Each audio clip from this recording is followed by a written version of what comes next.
मुल्क भर में फी तोला सोने की कीमत तारीख की नई बुलंद तरीन सतह पर पहुंच गई।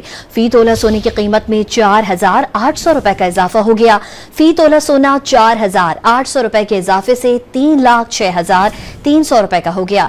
10 ग्राम 4,115 रुपए के इजाफे से 2,62,602 रुपए का हो गया। आलमी मार्केट में सोना $47 के इजाफे के बाद $2,916 फी औंस का हो गया। मुल्क भर में फी तोला सोने की कीमत तारीख की नई बुलंद तरीन सतह पर पहुंच गई। फी तोला सोने की कीमत में 4,800 रुपए का इजाफा हो गया।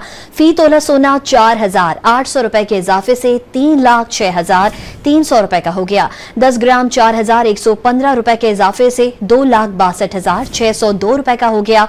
आलमी मार्केट में सोना $47 के इजाफे के बाद $2,916 फी औंस का हो गया। मुल्क भर में फी तोला सोने की कीमत तारीख की नई बुलंद तरीन सतह पर पहुंच गई। फी तोला सोने की कीमत में 4,800 रुपए का इजाफा हो गया।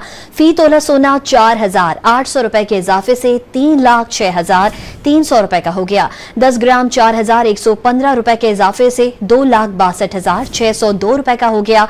आलमी मार्केट में सोना $47 के इजाफे के बाद $2,916 फी औंस का हो गया।